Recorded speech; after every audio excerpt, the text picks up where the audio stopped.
Amen. Merci Père pour ta présence au milieu de nous. Merci Seigneur parce que tu es vivant. Tu n'es pas une statue, tu n'es pas une religion. Tu es un Dieu vivant. Et tu t'es révélé à travers ton Fils Jésus-Christ pour nous sauver, pour nous attirer à toi, pour nous amener dans ton royaume et dans ta maison. Merci Seigneur pour cette grâce. Merci Seigneur pour le pardon de nos péchés. Merci Seigneur pour cette vie merveilleuse en toi. Nous voulons encore ce matin, Seigneur, élever ton nom et nous voulons être encore à ton écoute. Au nom de Jésus-Christ, Amen. Alors, je vais continuer sur le thème du wokisme que j'avais parlé la semaine dernière. Et donc là, parce que le wokisme, comme j'avais dit, c'était très répandu dans le monde et de plus en plus. Et on va regarder ce mouvement-là à la lumière de cette culture woke, à la lumière de la parole de Dieu.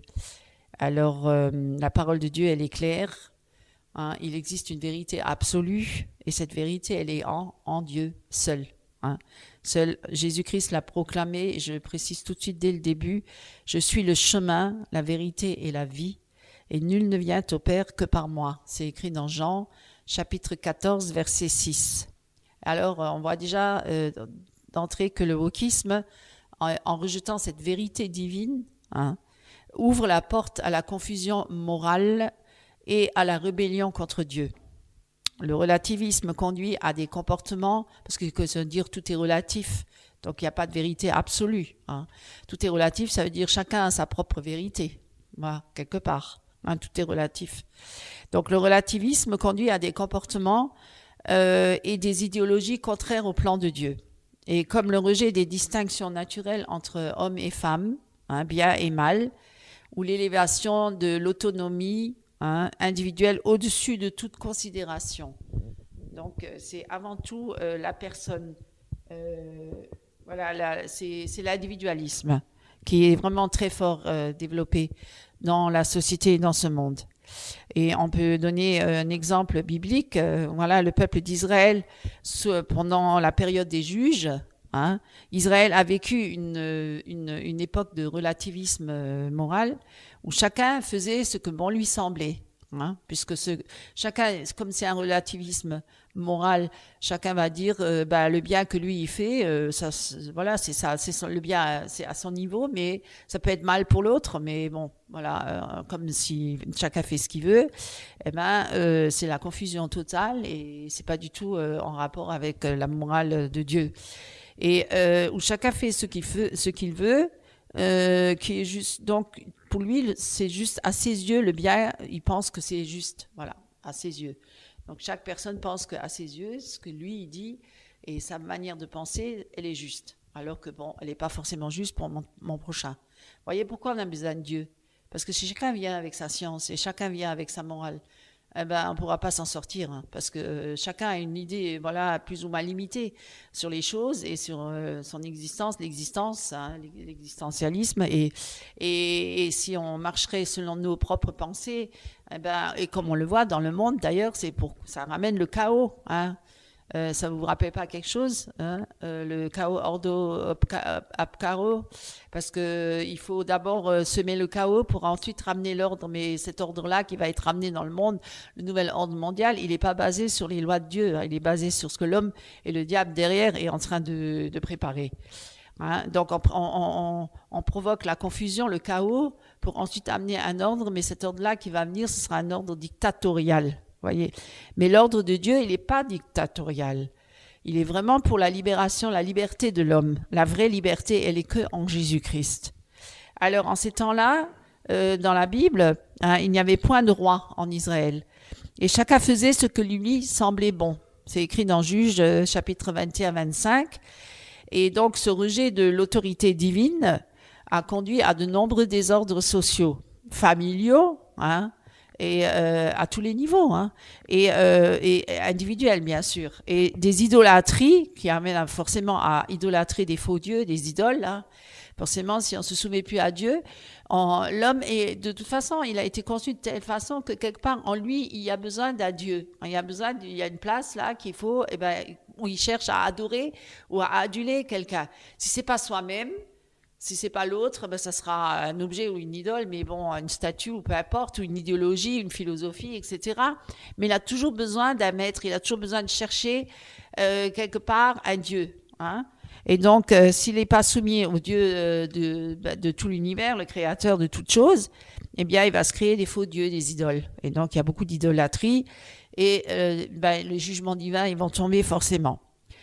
Parce que la rébellion contre l'ordre divin, hein, contre les rôles, même les rôles que Dieu a établis de l'ordre divin, parce que le wokisme, il rejette justement cela, hein, tous ces mouvements-là. Il rejette tous les rôles et les institutions que Dieu a établis, comme par exemple la famille, puisque pour eux, on peut être homme et être ensemble ou être transgenre, etc., alors que c'est contrairement à la morale de Dieu et aux lois de Dieu. Et ben voilà, il rejette donc les rôles que Dieu a établis, hein, comme la famille, l'Église, les gouvernements, ça existe, hein, ça a existé depuis toujours. Et par exemple, dans la famille, le wokisme, il définit le mariage. Il n'est plus trop d'accord avec le mariage hétérosexuel, hétéro. Il est aussi pour homosexuels et toutes sortes de mariages ça peut aller très loin. Les dérives peuvent aller très très loin. C'est pour ça que c'est une bonne chose de stopper ces mouvements-là qui sont très dangereux. Et même les rôles parentaux. Et ils contredisent complètement les modèles bibliques. Voilà. Et donc, comme on voit dans la Bible, c'est pourquoi l'homme et la femme quittera son père et sa mère et s'attachera à sa femme. Il y a beaucoup d'hommes, parfois, ou même de femmes, qui n'ont pas encore quitté leur père et leur mère. Hein, et ils vacillent toujours entre ils sont pas très engagés vraiment dans le couple. Ils veulent rester des éternels enfants. Alors, il s'attachera à sa femme et ils deviendront une seule chair. Genèse 2, verset 24. Et l'Église aussi, c'est une autorité qui a été instituée par Dieu. L'Église, bien sûr, nous, l'Église, c'est tous les membres qui sont le corps du Christ. Hein, nous sommes l'Église, hein, bien sûr. Nous sommes frères et sœurs en Christ et nous sommes l'Église. Ce n'est pas l'Église bâtiment, hein, l'Église spirituelle, l'Église qui est formée par les membres les uns des autres, hommes et femmes, hein, bien sûr, et qui constitue l'Église. Qui en est le chef? C'est Jésus-Christ qui en est le chef. Et qui c'est qui est le maître absolu au-dessus de Jésus? C'est le Père. Hein, il y a une hiérarchie, bien sûr, quelque part, mais ce n'est pas une hiérarchie dans le sens domination. C'est une hiérarchie qui est établie par Dieu pour que on soit soumis les uns aux autres. Comme d'ailleurs dit, la femme doit être soumise au mari, mais le mari doit être soumis à Christ, et Christ est le chef de l'Église. Donc si on est tous soumis au chef de l'Église, eh bien on est tous membres les uns des autres et on est tous une unité devant le Seigneur. On comprend ça? Donc il n'y a pas un en deçà de l'autre ou au-dessus de l'autre. On est tous égaux devant Dieu dans ce sens-là. Et d'ailleurs, dans Jésus-Christ lui-même s'est soumis au Père, hein. Et donc le Père est le souverain maître de toutes choses. Vous voyez, c'est le gouvernement de Dieu, plus les anges et les archanges. On ne va pas rentrer maintenant dans les détails des anges, mais c'est pour dire que Dieu, il a fait toutes choses bonnes, et la création, elle est bonne, et il a créé l'homme et la femme, et ce fut bon. Il a trouvé que ce fut bon. Donc, on ne va pas maintenant bouleverser toutes ces choses-là que Dieu a établies pour le bon plaisir de certains qui ont un mode de pensée différent et qui se rebellent contre les lois de Dieu. Et c'est ce qui se passe en ce moment et qui a existé depuis toujours d'ailleurs, certains. Mais bon, le mouvement wokisme, il n'existe pas depuis longtemps. Et donc, ils sont aussi contre les gouvernements établis. Ils se révoltent aussi contre les gouvernements. Contre l'Église, ils se révoltent contre l'Église, l'autorité spirituelle de l'Église, qui est remise en question par ces mouvements qui privilégient quoi? Plutôt des spiritualités individualistes. Hein. Vous connaissez maintenant de plus en plus de gens qui recherchent à être en communion avec le cosmos ou qui font du yoga, méditation transcendantale, etc. Ça, c'est pour justement avoir ce côté-là de recherche de spiritualité individuelle. Mais Dieu ne nous a pas créés pour qu'on reste justement isolés dans un coin et même aller jusqu'à l'Himalaya, là, se mettre dans un monastère comme les bouddhistes et puis on se retire du monde et puis Dieu n'a jamais demandé ça. Dieu n'a jamais voulu ça. Vous voyez, ça, c'est ces recherches-là de spiritualité individualiste ou humaniste. Et le gouvernement, alors le wokisme, il encourage une critique systématique de toutes les autorités établies. Alors bon, il est quand même dit, et même si celui qui est à la tête du gouvernement n'est pas soumis à Dieu, qui est même à la limite un tyran, un dictateur, mais Dieu a quand même dit, soumettez-vous aux autorités. Jésus ne s'est jamais rebellé, révolté contre l'autorité.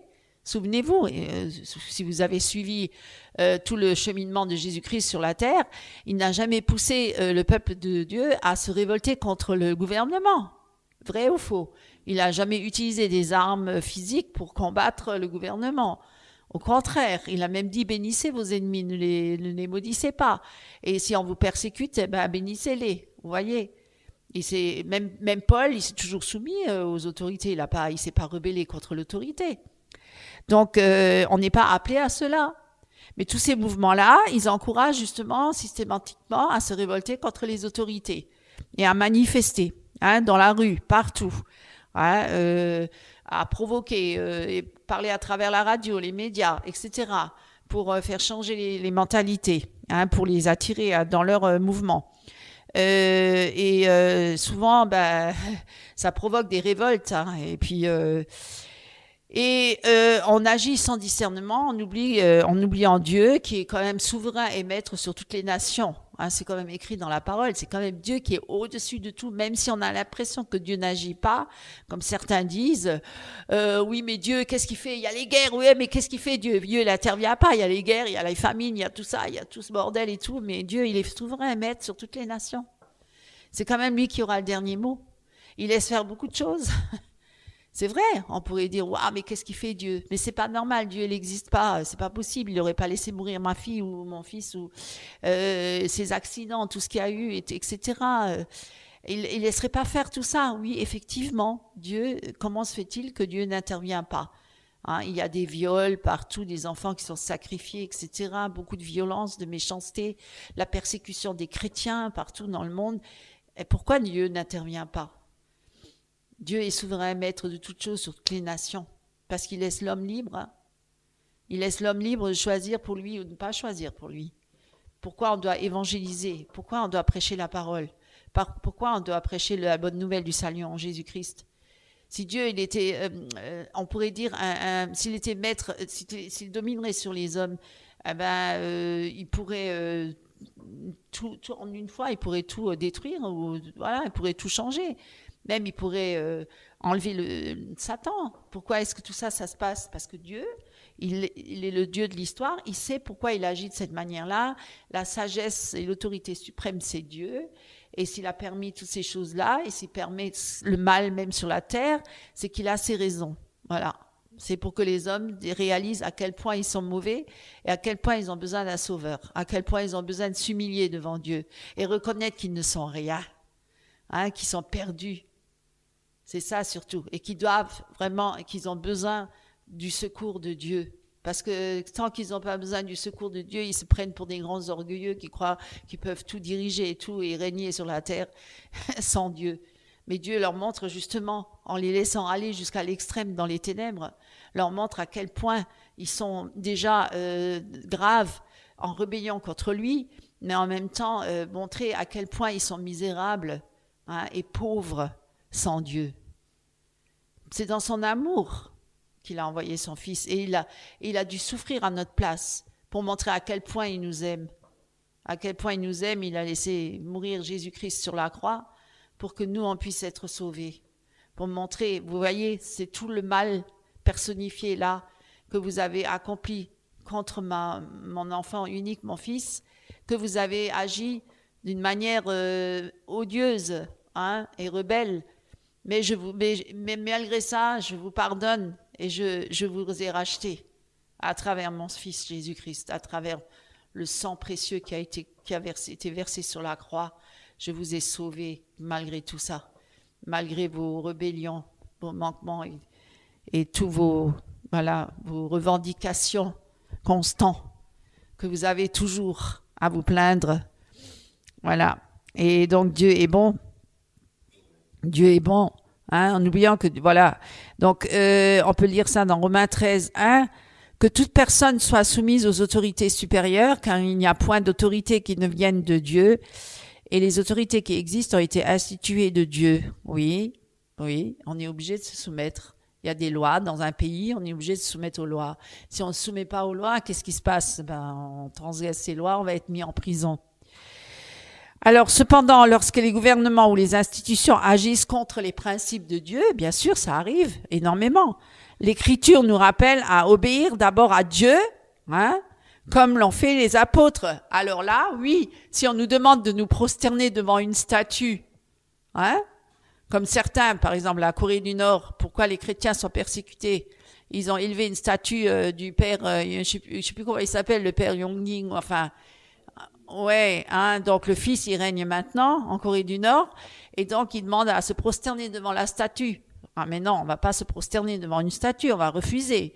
Dans ces cas-là, on n'obéit pas aux autorités, ça c'est normal. Il vaut mieux obéir à Dieu plutôt qu'aux hommes, ça c'est clair. Quand c'est à l'opposé de ce que Dieu a établi, forcément, on va s'opposer. Si Dieu il a dit, tu ne tueras point, et qu'on provoque des avortements, et qu'on tue des bébés à longueur de journée, là, des milliers de bébés qui meurent tous les ans, là, vraiment, on va s'opposer, on va pas accepter ça. On n'est pas pour l'avortement, n'est-ce pas? On n'est pas pour l'euthanasie, on va pas tuer les personnes âgées parce que là, elles commencent à être inutiles, et puis on les met en voie de garage, et puis après, on peut les euthanasier tous. Sous l'époque de Hitler, on euthanasiait les Juifs, on les tuait, on les brûlait. Voilà, on n'a pas le droit d'agir de cette manière-là. S'il y a un gouvernement comme ça qui se met en place, forcément, ça c'est un gouvernement qui est diabolique, qui est satanique. Forcément, on va pas se soumettre, mais on va pas se battre avec les armes du monde. On va pas se battre comme Pierre à l'époque a voulu se battre avec son épée quand Jésus, on est venu le chercher dans le jardin de Gethsémani. Qu'est-ce qui s'est passé? Les soldats romains, quand ils sont arrivés, Pierre, il a sorti son épée, et puis il a coupé l'oreille d'un soldat romain. Et Jésus a dit, non, Pierre, non, nous ne combattons pas avec ces armes-là. Range ton épée. Non, nous combattons avec les armes spirituelles, mes amis. Pas avec les armes charnelles. Et ça, nous devons être au clair avec cela. Nous ne sommes pas là pour faire une révolution sur la terre. Voilà, la prière et le jeûne. Alors, et la soumission à Dieu, bien sûr. Donc, que toute personne soit... Donc, cependant, comme dit, si le gouvernement il n'est pas conforme à la parole de Dieu, et s'il est vraiment destructeur, qui devient même criminel, forcément il faut s'opposer, et il faut plutôt obéir à Dieu plutôt qu'aux hommes. C'est logique, voilà. Donc, mais par contre, si l'autorité elle est établie et que c'est pour le citoyen, pour la protection du citoyen, et etc. Donc les conséquences du rejet de l'autorité divine, qui est quand même au-dessus de toutes les nations, au-dessus de tout. Comme le fait le wokisme, parce qu'il s'oppose aux lois divines, conduit à des conséquences sociales graves et spirituelles aussi. Alors, bien sûr, comme dit, le wokisme, ça prône beaucoup l'égocentrisme, qui est donc d'abord de placer l'individu au centre de tout et au-dessus de Dieu même. Le wokisme, il favorise une société où chacun fait ce qui lui plaît. Vous connaissez la chanson-là? Je me fais ce qui me plaît, sans considération pour les normes divines. Sans considération pour les normes divines. Alors, ça amène quoi? Ça amène la confusion morale. En niant les vérités absolues, qui est notre repère, quand même, c'est notre guide, c'est vraiment ce qui nous maintient dans l'équilibre et dans la droiture. Si on n'a plus ces repères-là, eh bien, nous sommes perdus et ça va nous amener dans des confusions morales totales. Et on le voit dans le monde, ceux qui marchent sans Dieu ou qui veulent pas se soumettre à Dieu, ils font un peu n'importe quoi. Voilà. Et donc, en niant les vérités absolues, le wokisme, il fait place à des comportements contraires à la nature et à la parole de Dieu, comme il nous a créés. La séparation avec Dieu, eh bien, c'est bien sûr, qu'est-ce qui nous sépare de Dieu? C'est le péché, le péché et la rébellion. Ça nous coupe de Dieu. Et donc, on est en rébellion contre l'autorité divine, notre Père. Nous sommes ses enfants, mais si nous nous rebellons, eh bien, il éloigne l'homme de son Créateur. Donc, il éloigne l'homme, puisque Dieu est la vie. la résurrection et la vie. Donc ça nous éloigne de la vie. Eh bien, ça nous éloigne et ça nous ramène vers la mort. Donc voilà. Voilà le chemin vers lequel ils vont. Voilà le chemin sur lequel ils marchent, sur ce chemin de la mort. Et d'ailleurs, Dieu l'a dit lui-même, je t'ai placé 2 chemins, le chemin de la vie ou le chemin de la mort. Choisis le chemin de la vie. Hein? Et là-dessus, oui, tu as cette liberté de choisir. Tu peux choisir aller sur ce chemin de ténèbres et de mort ou d'aller sur ce chemin de vie et de résurrection. Bien sûr, c'est un chemin étroit, large et le chemin qui mène à la perdition.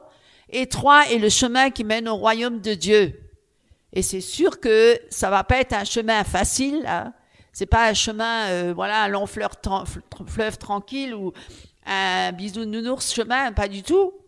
C'est un chemin qui est peut-être pas facile, mais on a Jésus-Christ avec nous. C'est Jésus-Christ le chemin, la vérité, la vie. Donc si Jésus vit en moi, je vais y arriver avec lui. Grâce à lui. Par sa grâce, je vais y arriver. Je vais arriver à marcher sur ce chemin étroit. Et je vais aller jusqu'au bout avec lui. Ça me coûtera un prix, mais je tiendrai bon. Soyez fermes. Attachez-vous fermement à Christ. Résistez au diable et il fuira loin de vous. Mes amis, le chemin est étroit, mais nous arriverons jusqu'au bout, comme Paul s'est écrié et a dit, hein, j'ai mené la bonne course. Voilà, je vais hériter de la couronne de vie. J'ai persévéré jusqu'au bout. Alors il faut persévérer. Pour ceux qui disent qu'on ne peut pas perdre son salut. Pourquoi est-ce que Paul a dit, j'ai persévéré jusqu'au bout? Il faut persévérer, mes amis. Sinon, il n'y a pas besoin de persévérer. Si de toute façon, je ne perds pas mon salut. Je fais ce que je veux sur mon chemin. Comme certains, il y a même, vous connaissez l'histoire là du lapin et la tortue. Hein, la tortue, elle marche doucement sur le chemin, là, elle veut y arriver, elle a un objectif là-haut, c'est l'arrivée. L'arrivée, c'est la vie éternelle. Et le lapin, le lièvre et la tortue. Le lièvre, hein, il se balade par-ci, par-là, il s'échappe du chemin étroit, il va à droite, à gauche, il s'amuse. Ça, c'est les chrétiens, divertissement. C'est les chrétiens qui se divertissent, qui vont à droite, à gauche, qui vont partout. Et, on a le temps, là-bas. L'objectif, je le tiens. Et voilà. Et puis au bout, il s'est tellement préoccupé de tellement de choses, il a tellement dévié du chemin qu'à un moment donné, il le retrouve peut-être même plus. Et la tortue, elle continue, elle avance doucement, mais sûrement. Et elle arrive jusqu'au bout. Vous voyez, c'est pas toujours en se précipitant qu'on y arrive. C'est en marchant avec la grâce et puis avec beaucoup de sagesse et beaucoup d'intelligence. Et avoir le discernement, comme les vierges sages et les vierges folles. C'est l'exemple des vierges folles. Les vierges sages marchent sagement, elles veulent garder leur lampe allumée, garder leur huile, et puis les vierges sages, elles s'amusent, elles rigolent, elles vont à droite, à gauche. Ça, c'est les chrétiens, hein. Les chrétiens, je donne l'exemple des chrétiens. Et puis, on perd notre temps à beaucoup de choses, et puis on s'occupe et se préoccupe de beaucoup de choses, et au bout du compte, eh bien, l'époux arrive, c'est Jésus, hein. Les noces de l'agneau, hein, la salle des noces. Eh bien, la vierge sage, elle est là, elle a sa lampe allumée. Elle va rentrer dans cette salle de noces avec l'époux. Mais, parce qu'elle a encore de l'huile, mais les vierges folles, elles n'en ont pas. Elle court après les vierges sages, qui étaient sages. Elle dit, donne-moi vite de l'huile, vite, donne-moi de ton esprit, hein, l'Esprit Saint. Non, trop tard, je peux pas, là. C'est la grâce, oui. Eh bien, non, je peux pas t'en donner, en acheter là-bas. Le temps qu'elle court là-bas à acheter, eh bien, les vierges sages sont rentrées dans la salle des noces avec l'époux. Hein. Et puis, les noces de l'agneau sont là. Et puis, les vierges folles, elles sont restées dehors. Et la porte, elle était fermée. Trop tard. Vous voyez, c'est quand même un chemin étroit. On ne peut pas dire tout le monde va rentrer dans le royaume de Dieu. Je ne sais pas. Pourquoi alors est-ce que Jésus donne cet exemple ? Alors, moi je vous dis, il faut quand même avoir la crainte de Dieu quelque part. C'est pas pour rire, hein, c'est pas un jeu. Dieu reste maître de toutes choses, mais Dieu est saint, et aucun pécheur n'entrera dans le royaume de Dieu. C'est que par la grâce qu'on rentre dans le royaume de Dieu, c'est en étant couvert par le sang de Jésus, parce que Jésus va dire, oui, ceux-là, ils sont à moi, ils m'appartiennent. Ils m'appartiennent, donc je les ai rachetés, je les ai sauvés. Donc ils m'appartiennent, ils sont à moi. Donc merci Seigneur. Remercions le Seigneur qu'on peut rentrer là dans la maison du Père. Grâce à Jésus. Grâce à Jésus. C'est lui qui a tout accompli sur la croix. C'est lui qui a tout accompli. On n'a rien à accomplir nous-mêmes. On ne sauvera personne. On ne sauvera pas notre frère, notre soeur, notre voisin. On peut prier, oui. Mais c'est quand même l'œuvre de Dieu. C'est quand même Jésus qui sauve les âmes. C'est quand même Dieu qui touche les cœurs. C'est pas nous. Nous, on peut prier. On peut intercéder auprès de Dieu. Parce qu'il y a des combats spirituels pour le salut des âmes. Mais c'est quand même Jésus qui touche les cœurs, qui sauve, qui se révèle dans les cœurs.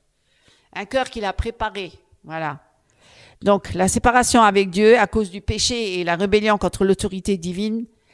Exemple, la tour de Babel. Hein. Vous connaissez l'histoire de la tour de Babel.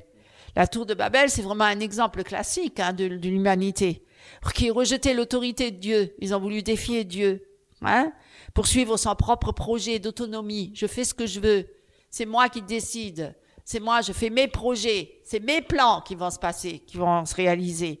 Hein, et moi, j'ai décidé de construire une tour de Babel. Combien construisent leur tour de Babel pour arriver au sommet en haut et vouloir être Dieu là et défier Dieu et dire c'est grâce à moi, j'ai réussi. C'est moi qui a construit. C'est moi qui a fait.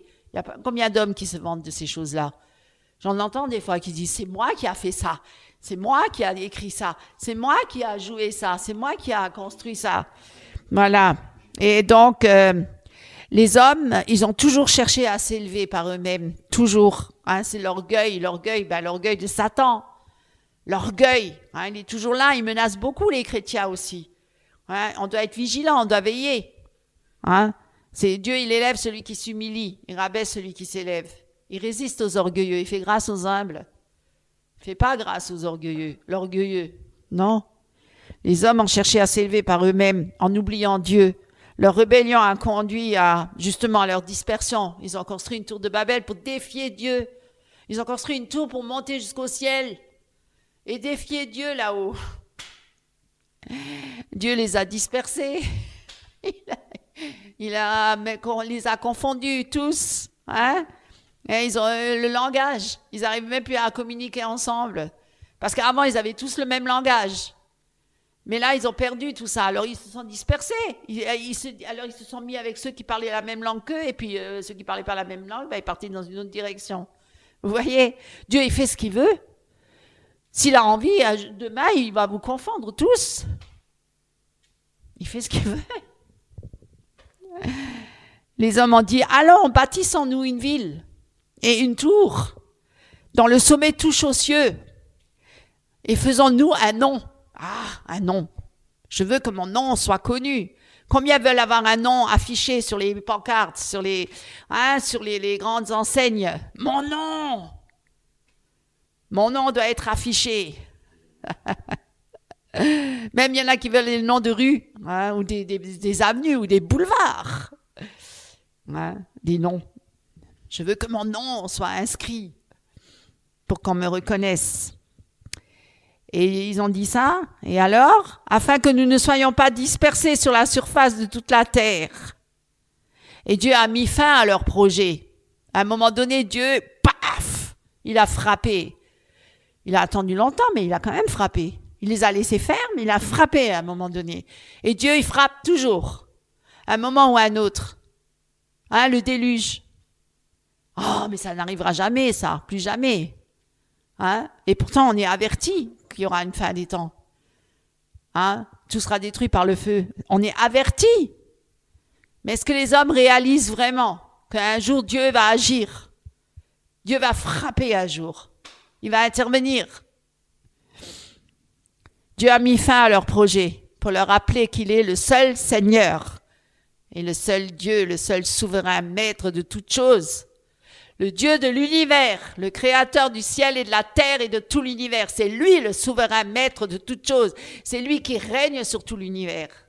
C'est lui qui aura le dernier mot. Aucun homme, aucune femme n'aura le dernier mot. Aucune institution, aucune organisation, rien. Aucun mouvement, rien.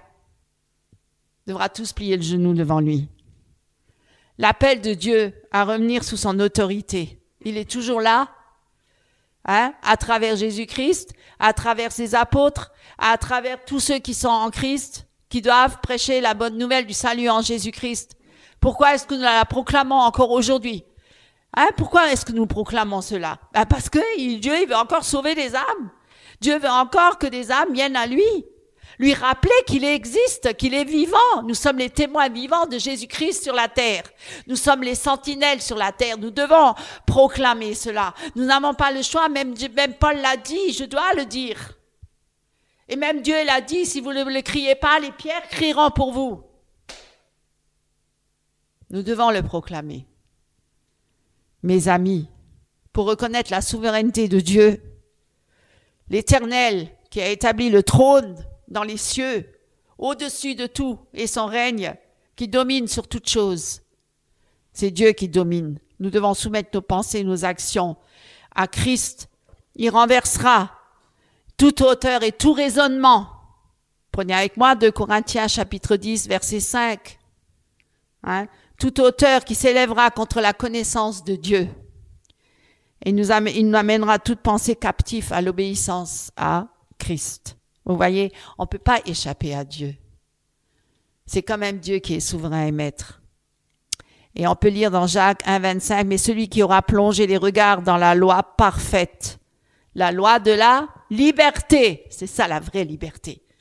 Elle n'est pas dans le wokisme, elle n'est pas dans tous ces mouvements de rébellion, de révolte contre les lois de Dieu, que ce soit les homosexuels ou autres, toutes les formes de mouvement. Oui, la vraie liberté, elle est en Jésus-Christ. Et celui qui aura persévéré, n'étant pas un auditeur oublieux, vous voyez, on parle, mais est-ce que ça rentre dans les oreilles d'un côté, ça ressort de l'autre, ou est-ce qu'on est vraiment des auditeurs attentifs, qui laissent entrer cette parole et qui rentrent dans notre cœur et qui restent là, plutôt que d'être des auditeurs oublieux, mais se mettant à l'œuvre, celui-là sera heureux dans son activité. Amen. Je vais m'arrêter là. Mes amis, que le Seigneur vous bénisse. Amen. Bonjour mes frères et sœurs en Christ. Ce matin, nous reprenons ensemble dans la parole de Dieu, dans l'Épître aux Hébreux, chapitre 6, versets 1 à 17. C'est pourquoi, laissant la parole du commencement du Christ, avançant vers l'état d'homme fait, ne pensant pas de nouveau le fondement de la repentance des œuvres mortes et de la foi en Dieu, de la doctrine des ablutions et de l'imposition des mains et de la résurrection des morts et du jugement éternel.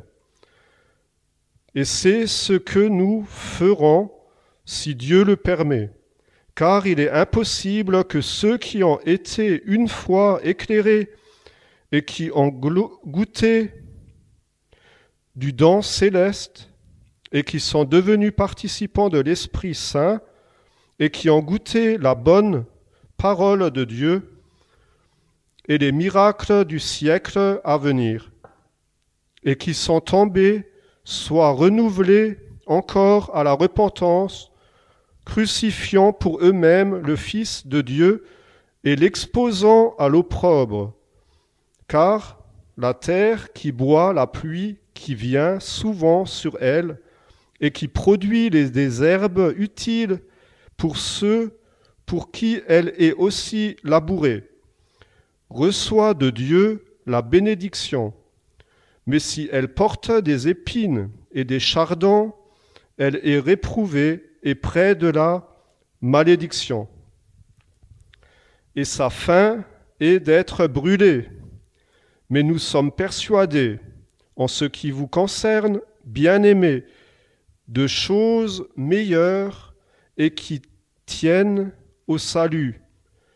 Quoique nous parlions ainsi, car Dieu n'est pas injuste pour oublier votre œuvre et l'amour que vous avez montré pour son nom, ayant servi les saints et les servant encore, mais nous désirons que chacun de vous montre de même diligence pour la pleine assurance de l'espérance jusqu'au bout, afin que vous ne deveniez pas paresseux, mais imitateurs de ceux qui par la foi et par la patience héritent ce qui avait été promis.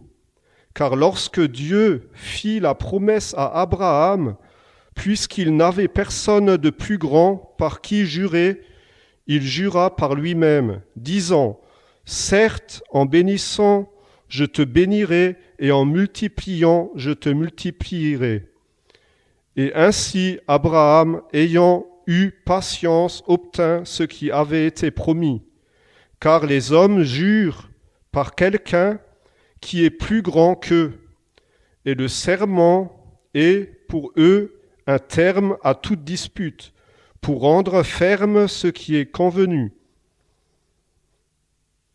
Et Dieu voulait en cela montrer plus abondamment aux héritiers de la promesse l'immutabilité de son conseil.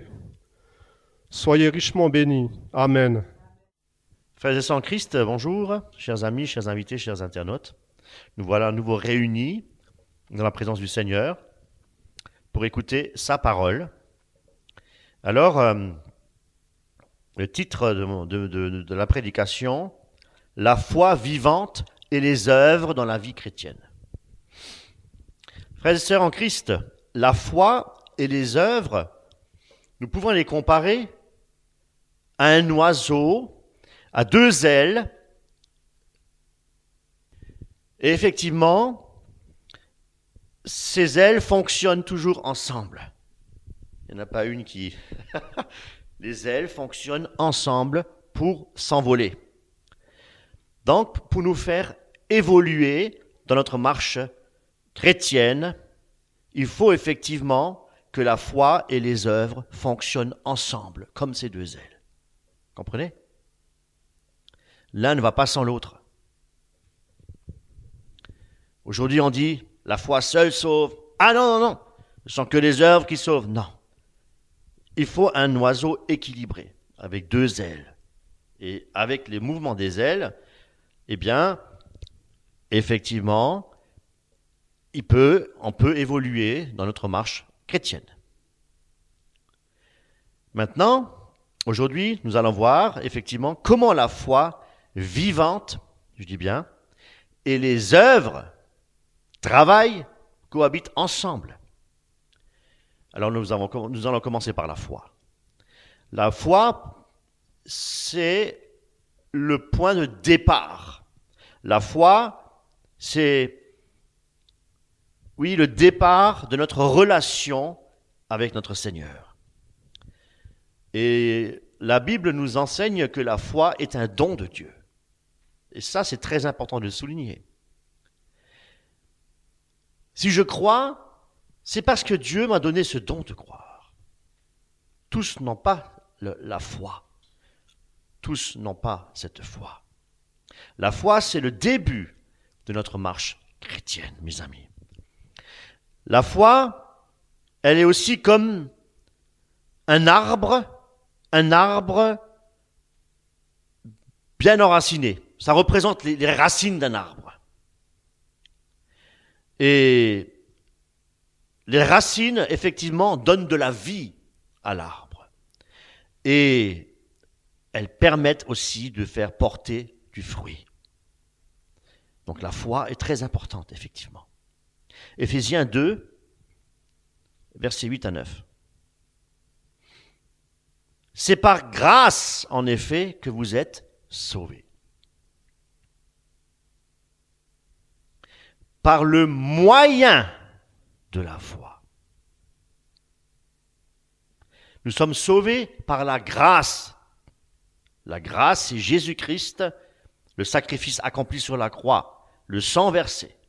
C'est par cette grâce-là que nous sommes sauvés, par le moyen de la foi.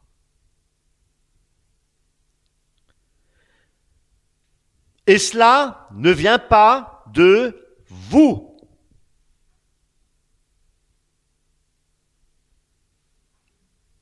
C'est le don de Dieu. La foi ne vient pas de nous, c'est le don de Dieu. Et cela, quoi cela? La foi ne vient pas non plus des œuvres, afin que nul n'en tire fierté, que nul ne se vante, que nul ne se glorifie, parce qu'il a la foi. Absolument pas. La foi ne vient pas des œuvres, afin que personne ne se glorifie. Nous ne pouvons pas nous sauver par nous-mêmes en faisant des œuvres. Et peu importe le nombre de bonnes œuvres que nous puissions faire, cela ne suffit pas pour gagner le salut. Et c'est ce que les premiers chrétiens avaient enseigné au 1er siècle. Dieu nous offre la foi comme un cadeau. Mais attention, il ne nous parle pas d'une foi morte, une foi passive, mais une foi active, une foi vivante. Ce qu'il faut savoir, c'est qu'une véritable foi, mes amis, elle produit en nous un changement véritable. La foi vivante produit en nous un changement, un vrai changement. Une foi vivante a pour objet de transformer nos cœurs.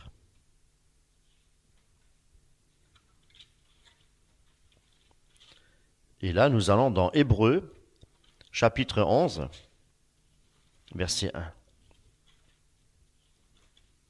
Laissons-nous nous enseigner, que le Seigneur nous enseigne ce matin, vraiment, dans sa parole.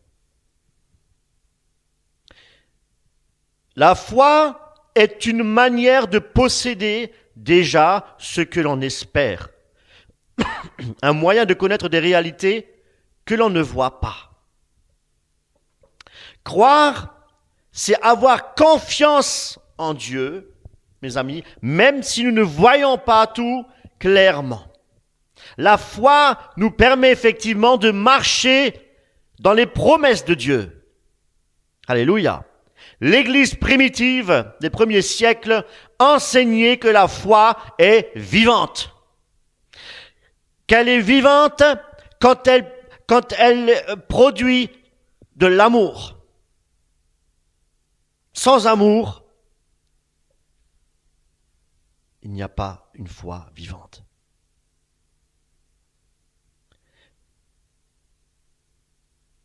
La foi vivante produit effectivement de l'amour, de la joie, de la paix et toute bonne œuvre. Une foi qui reste seulement juste, on va dire, dans nos pensées, sans action de notre part, sans la mettre en pratique dans notre vie, c'est une foi qui n'est pas vivante. Et cette foi-là ne sauve pas. Une foi morte ne sauve pas. Sola fide, non. Il faut que la foi soit vivante. Et comme je le disais, c'est le début de notre vie chrétienne. Tout arbre qui ne porte, on reconnaît un arbre à ses fruits, et s'il ne porte pas de fruits, il sera jeté. Et un arbre, c'est un chrétien. Et s'il est bien enraciné, eh bien, il va porter du fruit. Allons dans Éphésiens. Éphésiens, chapitre 2, versets 8 à 10. C'est par la grâce, en effet, que vous êtes sauvés. Je le répète, par le moyen de la foi. Vous n'y êtes pour rien. C'est le don de Dieu. Cependant, cela ne vient pas des œuvres, afin que nul n'en tire fierté. Épître de Jacques, chapitre 2, verset 17. qu'est-ce qu'il fait? Il explique effectivement que la foi sans les œuvres est une foi morte. Morte. C'est-à-dire qu'une véritable foi se voit dans les actions, dans les œuvres. Parce que cette foi, la foi de Dieu, la foi que nous recevons de Dieu, nous pousse à pratiquer les œuvres pour la gloire de Dieu. Pas pour nous-mêmes, comme les hypocrites, pour montrer, mais à pratiquer les œuvres pour la gloire de Dieu. Une foi authentique transforme réellement une vie. Notez bien que ici, Jacques ne dit pas que les œuvres nous sauvent. Il ne l'a pas dit. Mais qu'elles prouvent que notre foi est vraie. Vous notez un petit peu la nuance, la différence qu'il peut y avoir là? Par exemple, il dit que si quelqu'un dit qu'il a la foi, mais n'a pas d'œuvre, sa foi est morte. La foi vivante doit se voir dans les œuvres. Comme Abraham, qui a obéi à Dieu quand il a offert son fils. C'est pourquoi il doit y avoir un équilibre entre la foi et les œuvres. Les ailes de l'oiseau. Pour qu'il s'envole, il faut avoir deux ailes. Et pas une aile. Si une aile est blessée, eh bien, il ne pourra pas s'envoler. La Bible enseigne clairement que le salut vient par la foi. Mais cette foi doit produire des fruits. C'est-à-dire des œuvres qui honorent Dieu. Galates 5,6 nous dit que la foi doit agir par l'amour. La foi doit agir par l'amour, pas par égoïsme, pas par vantardisme ou quoi que ce soit. Matthieu 5,16 nous enseigne et nous encourage effectivement à manifester de bonnes œuvres pour que les autres puissent aussi glorifier Dieu. En nous voyant pratiquer de bonnes œuvres, Dieu est glorifié. Et c'est de cette manière aussi que les âmes pourront se tourner vers Christ. Une foi vivante sauve. Une foi qui produit des œuvres, mais une foi morte. Je répète. Une foi vivante sauve, et c'est une foi qui produit des œuvres. Mais une foi qui est morte, est-ce qu'elle sauve? Donc la foi seule ne sauve pas. Voilà. Donc Luther s'est trompé. Jésus-Christ n'a-t-il pas dit qu'on reconnaît, comme je le répète, un arbre à ses fruits? Qu'est-ce que Jésus-Christ dit d'un arbre qui ne porte pas de fruits? Nous allons tout voir dans la parole. Matthieu chapitre 7, verset 19. Tout arbre qui ne porte pas de fruits, de bons fruits, est coupé et jeté au feu. C'est donc à leurs fruits que l'on reconnaît. Donc un arbre qui ne porte pas de fruits, est-ce qu'il sert à quelque chose? Il ne sert à rien. Alors la foi seule ne sauve pas. Une fois sauvé, sauvé pour toujours. Non. Pourquoi le chemin est-il si étroit?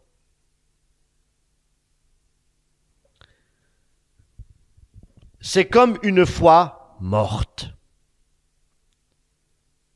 Elle ne sert à rien. C'est pourquoi il ne faut pas séparer la foi des œuvres. L'Église des premiers siècles n'a jamais enseigné cela. Les œuvres sont les fruits de la foi vivante parce que les œuvres montrent une foi authentique. Les œuvres ne sauvent pas, c'est clair, mais elles prouvent que notre foi est bien réelle. Jacques, dans la Bible, l'explique très bien. Jacques, chapitre 2, versets 17-18. Jacques 2, versets 17 et 18. De même, la foi qui n'aurait pas d'œuvre est morte dans son isolement. Mais quelqu'un dira, tu as de la foi, moi aussi, j'ai des œuvres, prouve-moi ta foi sans les œuvres, et moi, je tirerai de mes œuvres la preuve de ma foi. Waouh! Voyez-vous? Si je dis que je crois en Jésus-Christ, mais que ma vie ne change pas, est-ce que ma foi est-elle réelle? Est-ce que j'ai vraiment reçu ce don de la foi du Seigneur? Parce que la foi est un don de Dieu. La foi, elle doit se voir dans les œuvres. Et quelles sont les œuvres que nous devons manifester? Des œuvres qui glorifient Dieu. Matthieu, chapitre 5, verset 16. Il est dit, « De même que votre lumière brille aux yeux des hommes, pour qu'en voyant vos bonnes œuvres, ils rendent gloire à votre Père qui est aux cieux. » Je disais aussi, si vous n'arrivez pas à convaincre, à évangéliser une personne par la parole, faites-le par les œuvres, par des actions concrètes. Et là, c'est par des actions concrètes qu'on peut aussi sauver une âme, voyez-vous.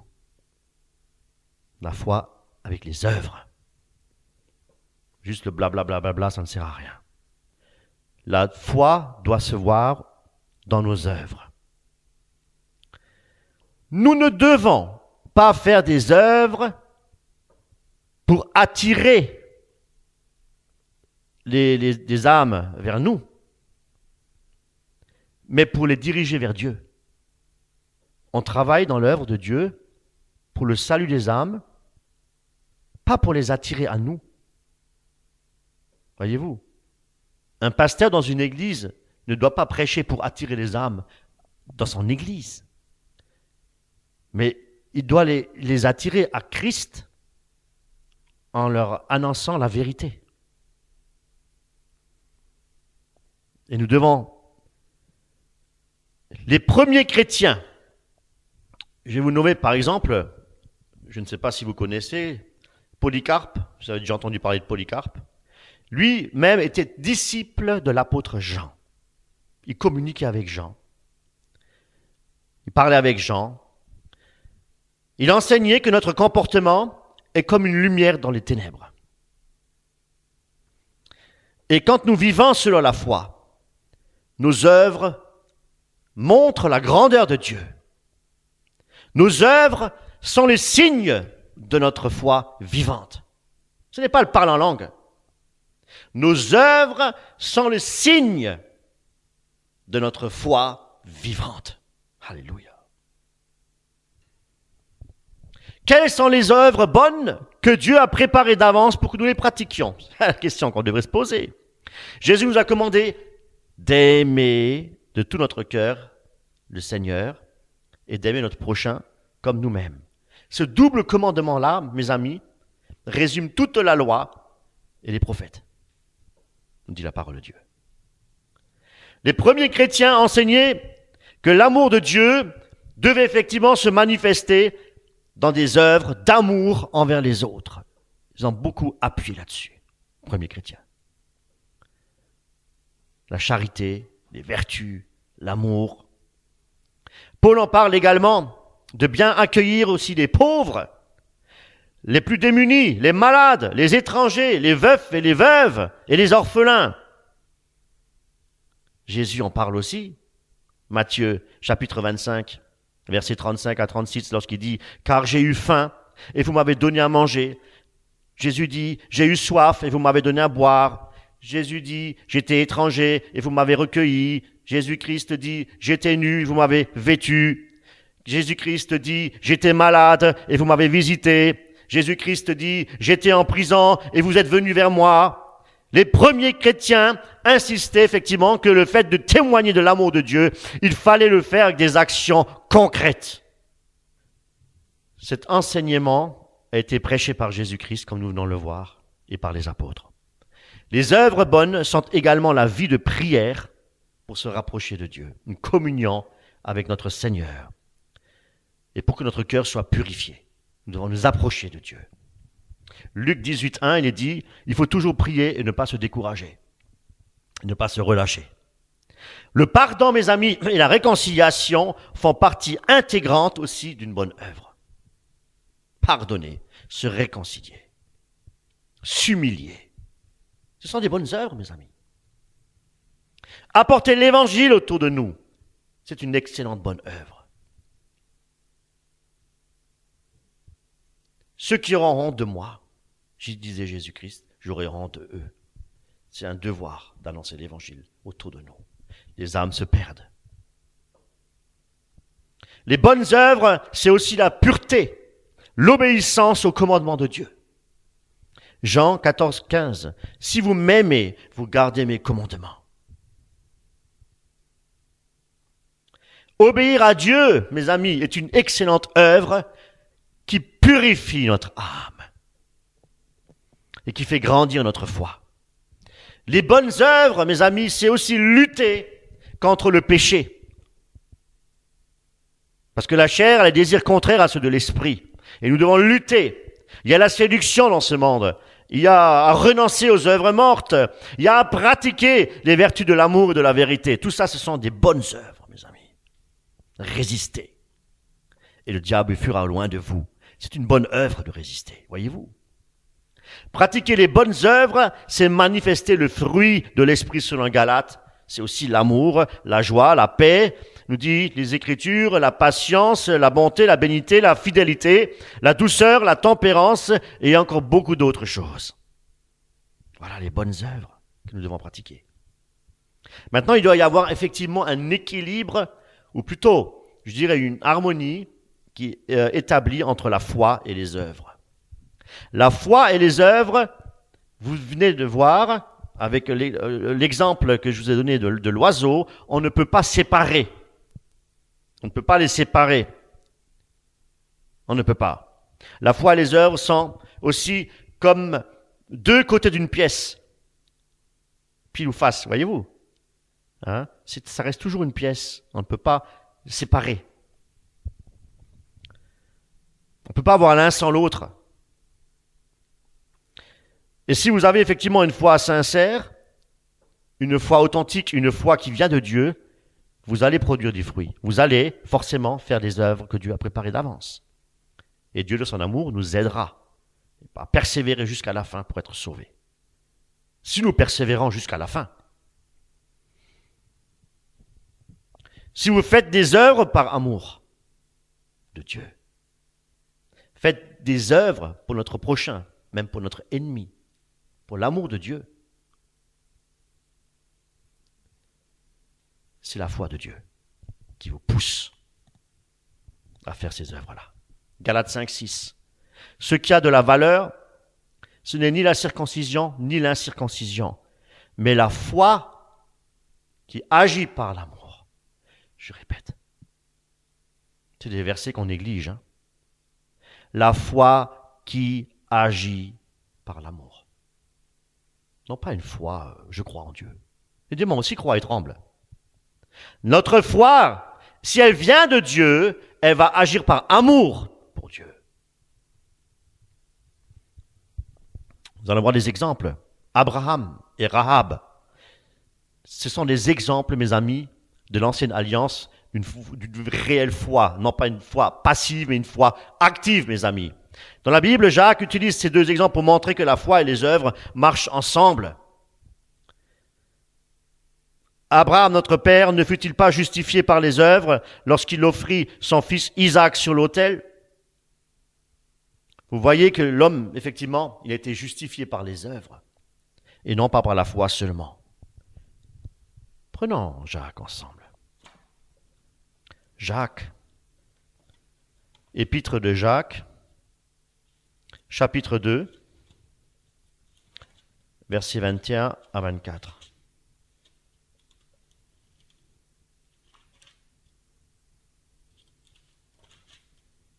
il est dit. Abraham, notre père, n'est-ce pas aux œuvres qu'il dut sa justice? Il a été justifié par les œuvres. Pour avoir mis son fils Isaac sur l'autel.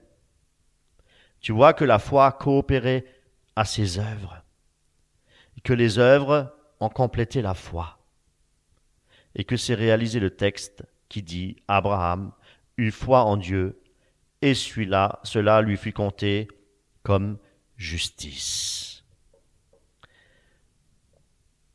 Abraham a prouvé sa foi par son obéissance. Voilà. Il a fait confiance à Dieu, même quand cela était impossible, à sacrifier son fils. Il a fait confiance à Dieu, la foi qui vient de Dieu. Pour vous parler, on a vu Abraham, maintenant je vais vous parler de Rahab, un exemple toujours de foi active. Femme étrangère, Rahab. Qu'est-ce qu'elle a fait? Elle a montré sa foi en aidant les espions israélites. Vous connaissez bien l'histoire. Ces deux exemples nous montrent que la foi vivante, elle conduit à des œuvres. Ce qu'il faut d'abord comprendre, c'est que les œuvres sans la foi n'ont aucune valeur. Aucune valeur. Faire de bonnes œuvres juste pour impressionner les autres ou pour essayer de gagner le salut de quelqu'un ne sert à rien. Rien. Les œuvres doivent venir d'un cœur pur, transformé par la foi. Un cœur authentique, transformé par la foi. Ésaïe 64, verset 6. Toute notre justice sent comme un vêtement souillé. Dieu ne regarde pas seulement, mes amis, ce que nous faisons, mais aussi pourquoi nous le faisons. Le motif. Si nos motivations, effectivement, ne viennent pas de l'amour de Dieu, nos œuvres n'auront aucune valeur spirituelle devant Dieu. Si elles ne viennent pas par amour pour le Seigneur. C'est ce que Jacques, justement, nous enseigne lorsqu'il dit « La foi sans les œuvres est morte. » Une foi qui reste sans œuvre n'est que de l'illusion. C'est du semblant. C'est du pas vrai. Jésus lui-même a dit que nous sommes jugés non seulement sur ce que nous croyons, mais aussi sur ce que nous faisons avec cette foi. Matthieu 7, versets 21-23. Ce ne sont pas tous ceux qui me disent Seigneur, Seigneur qui entreront dans le royaume des cieux, mais celui-là seul qui fait la volonté de mon Père. Nous devons avoir une foi vivante qui produit du fruit digne de la repentance. Ce n'est pas par notre propre force que nous pouvons produire des œuvres qui plaisent à Dieu, mais c'est cette foi agissante. Parce que cette foi vient de Dieu. Si elle ne venait pas de Dieu, nous ne pouvons produire aucune œuvre. C'est une foi morte. Une foi égoïste. Une foi vaine. Mondaine. C'est le Saint-Esprit en nous, mes amis, qui nous donne la capacité d'aimer. Qui nous donne la capacité de pardonner et de faire le bien. Philippiens 2,13, il est dit « Car c'est Dieu qui produit en vous le vouloir et le faire selon son bon plaisir. » La foi vient de Dieu. Quand nous nous appuyons effectivement sur le Saint-Esprit, sa mission, son rôle principal, c'est de changer notre cœur. Eh oui. Il transforme notre cœur.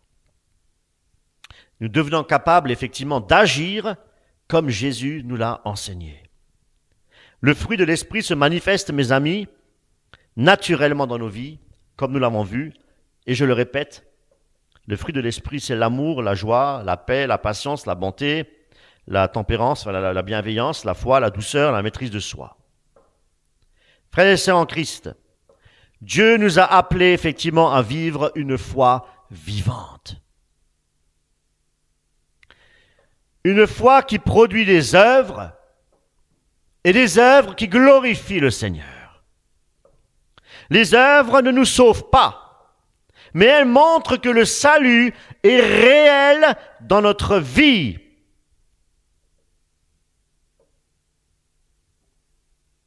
La foi qui sauve, oui, si elle est accompagnée d'œuvres. Mes amis. Tite 3:8.